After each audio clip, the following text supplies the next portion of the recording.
Bugeaud, enfin, fut le véritable créateur de l'armée d'Afrique. C'est une classe, une simple classe dans une simple école, comme il y en a tant pour les petits Français d'Algérie. Une classe d'Alger où de petits visages, les uns plus clairs, les uns plus sombres, écoutent raconter l'histoire miraculeuse de leur pays. Une histoire rude et brillante, qui dit la naissance des villes, la création des routes, la volonté des chefs et l'effort des hommes.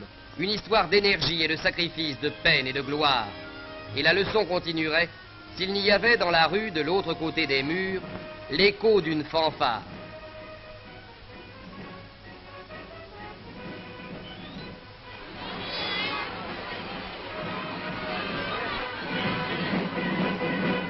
Mais malgré le livre abandonné, peut-être que la leçon continue. Car sous leurs yeux, éclatant dans le soleil d'Alger, défile une part de cette histoire miraculeuse de l'Algérie française, l'armée d'Afrique.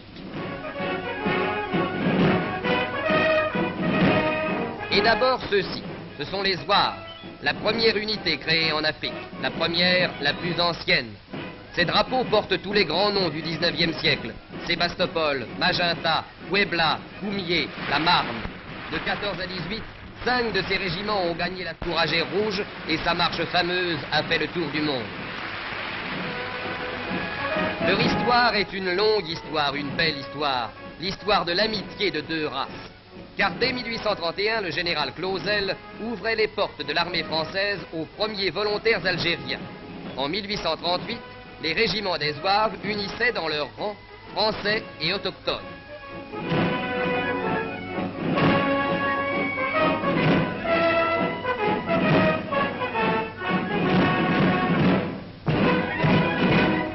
Ce fut là le premier amalgame. Pour l'uniforme, le costume arabe avait été adopté. Et sous les ordres des instructeurs français, les Zouaouas apprirent à devenir, selon le mot du maréchal de Saint-Arnaud, les premiers soldats du monde.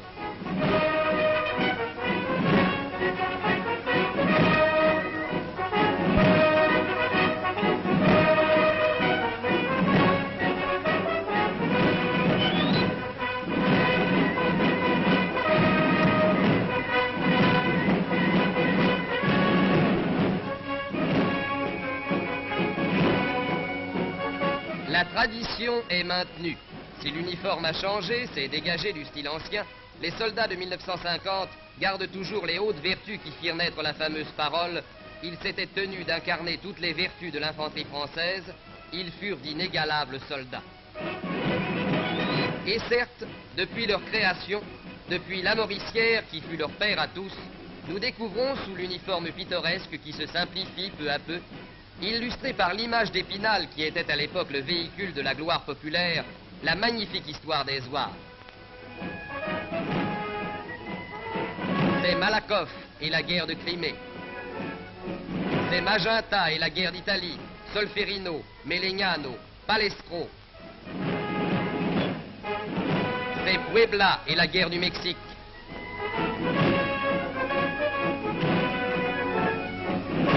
C'est 1870.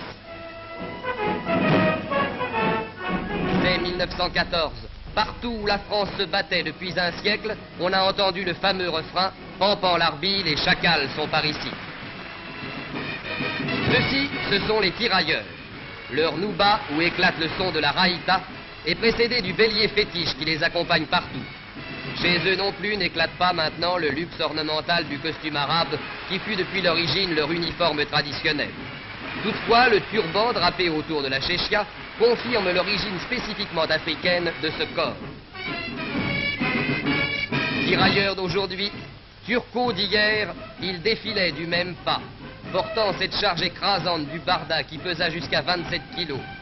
De leur première unité créée en 1839, devaient naître successivement 28 régiments algériens, tunisiens et marocains, enfants tous de la même famille et de la même glorieuse filiation. Ils furent les premières troupes d'Afrique à faire partie d'un défilé triomphal à Paris au retour de la campagne d'Italie.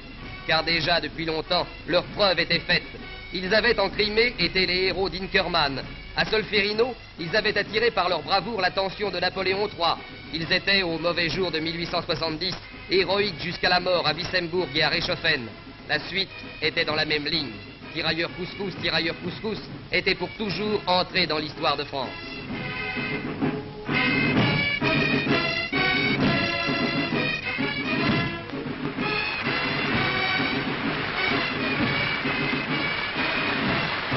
Et voici d'autres silhouettes.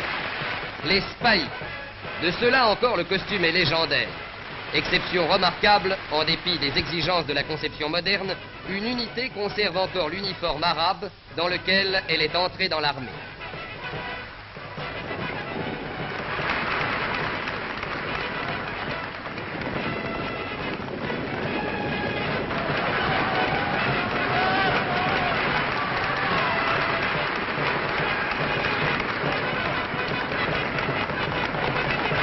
C'est peut-être ce miracle de l'uniforme qui raccourcit pour les spahis le long cheminement de l'histoire. Le spahi d'aujourd'hui fait penser à Youssouf, le général au grand cœur qui fut le véritable créateur des escadrons dont on devait voir plus tard les burnous rouges dans toutes les guerres françaises.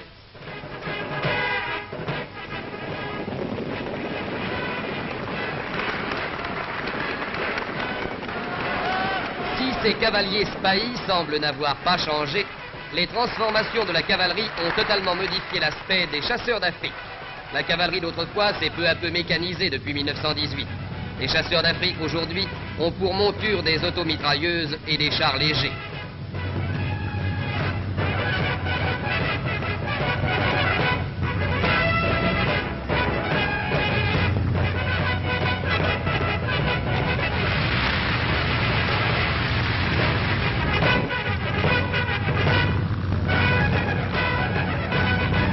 L'histoire des chasseurs d'Afrique est l'égale de celle de tous les corps de l'armée d'Afrique. Créés dès 1831, ils prennent leur forme définitive 10 ans après. Et durant l'espace de plus d'un siècle, on les verra au galop de leurs chevaux d'abord, puis dans le bondissement de leurs moteurs, revenir à chaque pas de l'histoire et de la légende héroïque.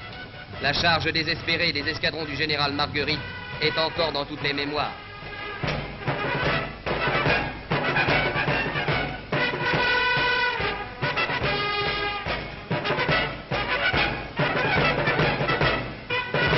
Dans leurs uniformes successifs, les chasseurs d'Afrique figurèrent à toutes les campagnes du siècle.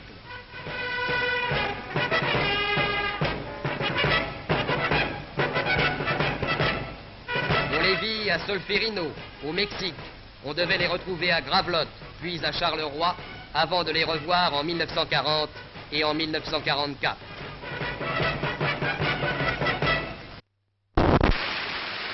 Et voici la Légion étrangère, ou plutôt, car la foule simplifie toujours les noms, la Légion. On la reconnaît sans doute au képi blanc, mais surtout à ce rythme lent, lancinant, terrible, compte également son pas et sa musique.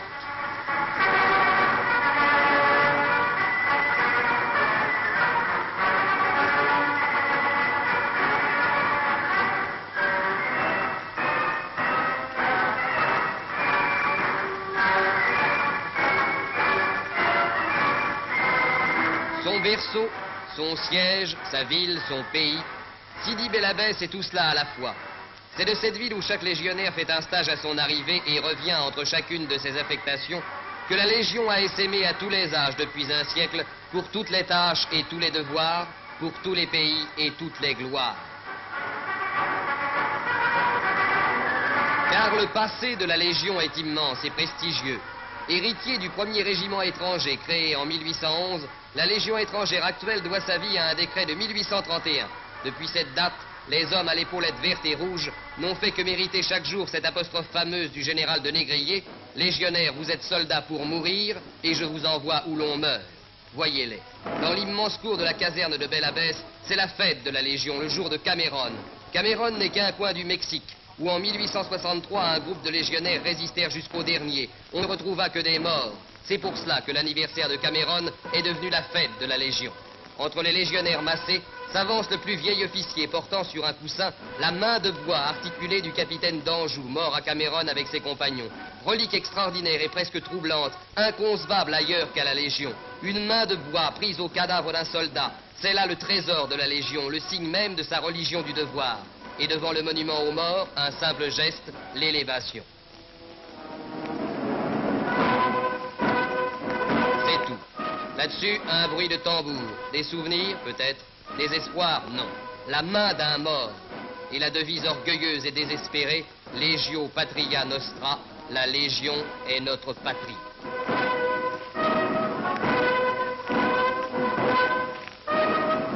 images-là, vous les retrouverez dans tous les coins où la dureté du ciel et de la terre oblige les hommes à plus de peine et à plus de courage. Car le légionnaire est sans repos. Il a sa tâche de paix comme sa part de combat. C'est à lui le premier qu'il appartient souvent de tracer la première piste sur les terres nouvelles.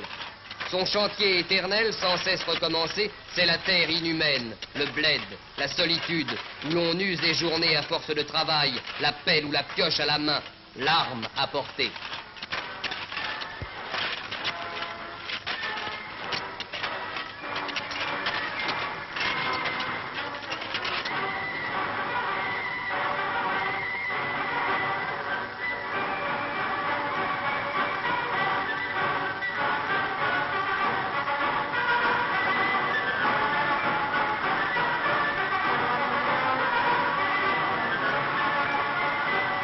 Un képi blanc sur une pelle, un képi blanc sur une croix.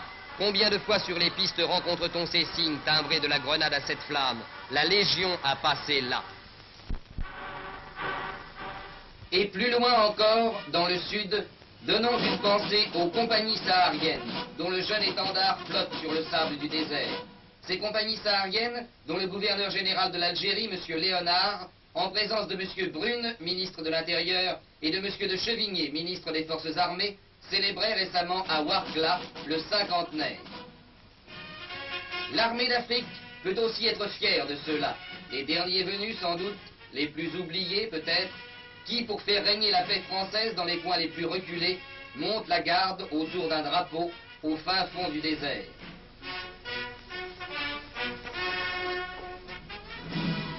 Mais au-delà de ces images fragmentaires, s'en ajoute une autre, plus émouvante et plus grandiose, celle de cette marche au drapeau, où se retrouvèrent un jour à Marnia, sous le burnou ou la djellaba, des milliers d'hommes qui avaient porté la veste et le dolman d'uniforme.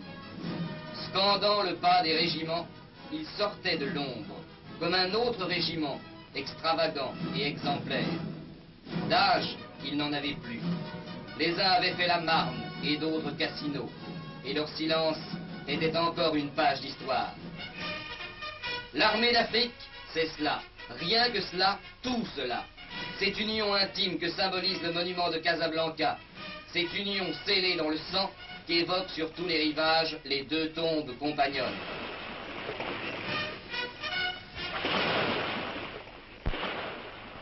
Telle a été l'armée d'Afrique au long d'un siècle. Mais ses mérites et ses gloires ne seraient qu'un grand souvenir si un jour encore récent, une armée d'Afrique ne s'était levée pour rendre à la France la terre de France envahie, pour rendre à la France elle-même.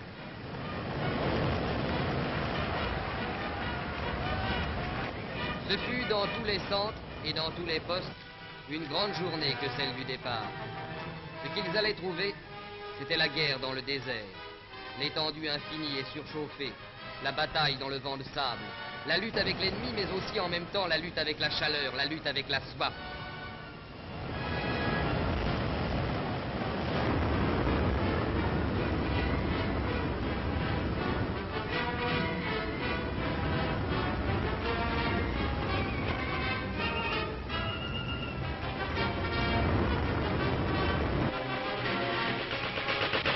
Cette armée-là n'avait les équipements et les armes ni de ses alliés ni de ses ennemis.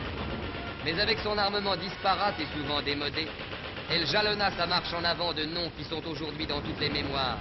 El Alamein, Marette, Déjà, Cap Bon.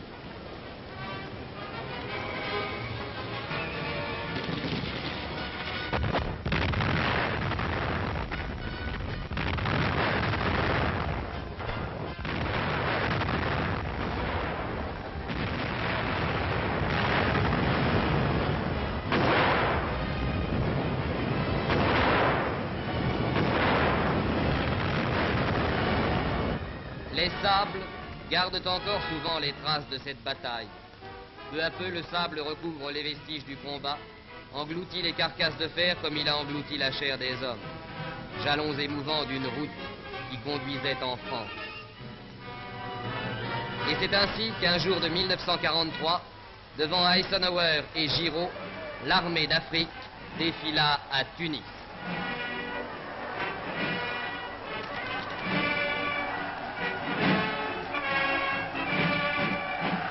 L'Afrika Korps de Rommel n'était plus. L'armée de von Arnim n'était plus. Et devant la mer, à la pointe du Cap Bon, 2 tombes jumelles attestaient que l'armée d'Afrique avait payé sa victoire.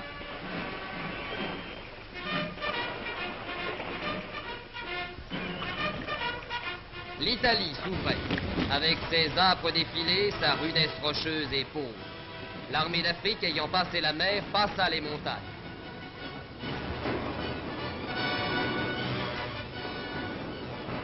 Et puis, ce fut la pluie et la boue.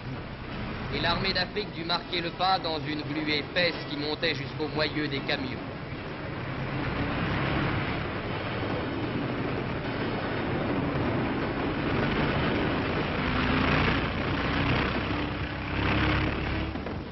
La guerre continuait, avec ses héroïsmes quotidiens, ses drames, ses victimes.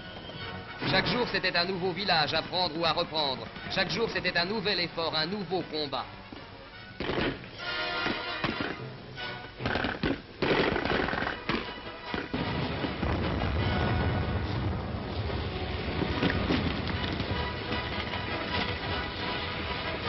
C'est dans cette atmosphère que le général de Gaulle vint un jour, au nom de la France en guerre, saluer l'armée d'Afrique que commandait alors le général Juin. Depuis le 18 juin 1940, la France en guerre avait fait du chemin. Elle avait maintenant une armée qui connaissait la victoire.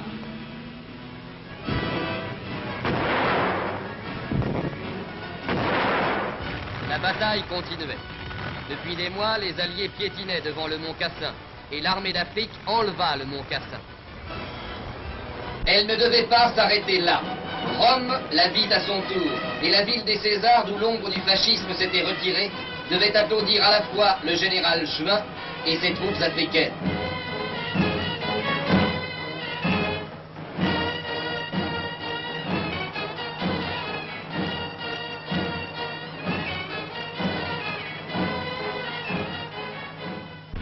Et un jour, la bataille d'Italie fut gagnée. Devant la mer, 2 tombes jumelles attestaient que l'armée d'Afrique avait payé sa victoire.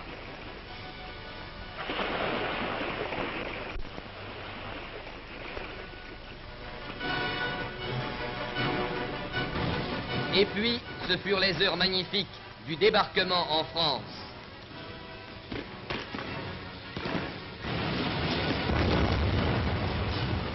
Pendant que Leclerc, avec les Alliés, fonçait sur Paris, la majeure partie de l'armée d'Afrique, débarquée dans le sud, remontait les routes de France en direction de l'Alsace.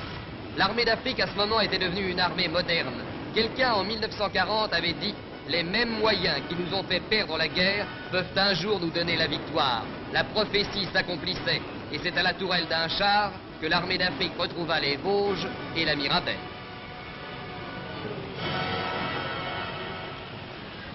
Ce fut l'Alsace. L'armée d'Afrique dut la reconquérir pied à pied, village par village.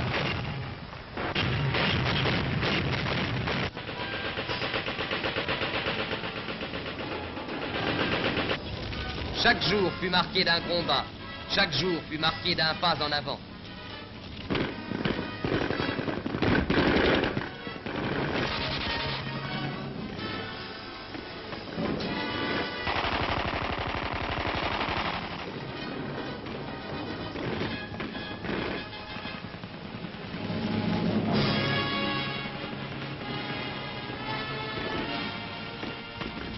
Ce fut Colmar. L'Alsace de Hansi revenait en France.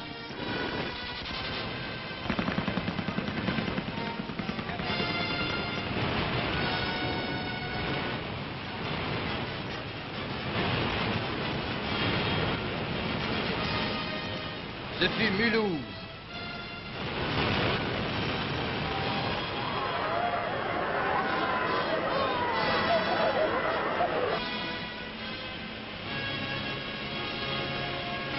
Dans l'hiver qui arrivait, l'armée d'Afrique, malgré l'eau et malgré la neige, continua sa marche en Alsace.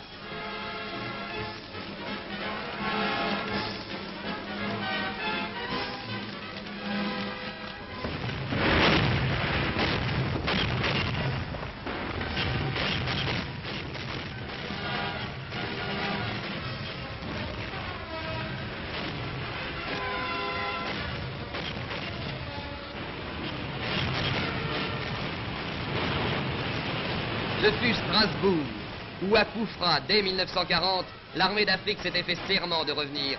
Strasbourg, où l'armée d'Afrique entra sur un tapis de propagande hitlérienne. Avec Strasbourg, l'armée d'Afrique avait fini de libérer l'Alsace. Toute la province se couvrait de tricolores, et le plus petit village, comme la ville la plus importante, faisait fête aux libérateurs.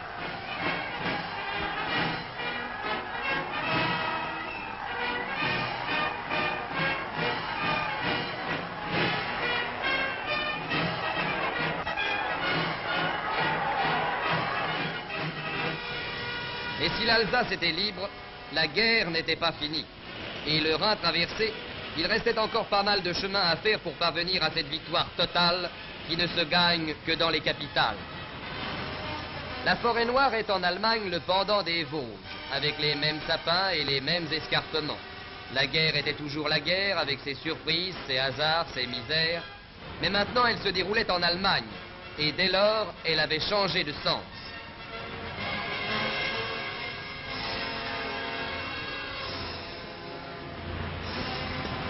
Aux fenêtres apparaissait, et en nombre plus grand chaque jour, le drapeau blanc, le drapeau de ceux qui cèdent.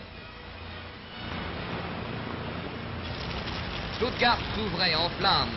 L'armée d'Afrique marchait dans le sang, mais aussi dans l'ombre de la victoire. Et Radio Stuttgart, qui avait dit tant de paroles, ne pouvait plus que faire entendre le pas de ses vainqueurs.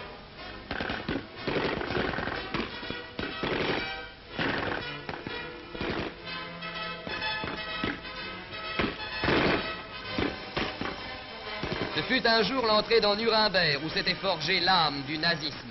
Et Nuremberg finit d'être nazi.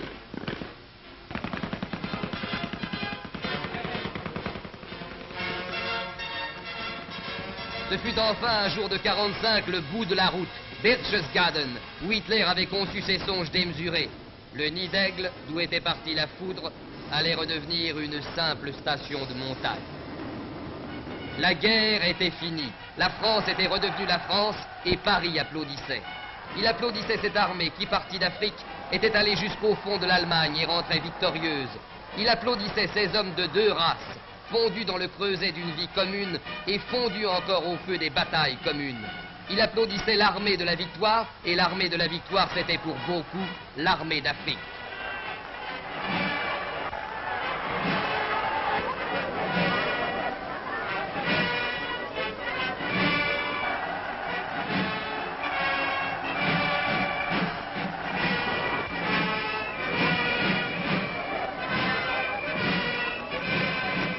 C'était la victoire, la paix qui permet d'enterrer les morts et de leur donner un souvenir. Tout ce que symbolise le monument d'Alger qui appelle les vers de Péguy. Heureux ceux qui sont morts dans les grandes batailles, couchés dessus le sol à la face de Dieu.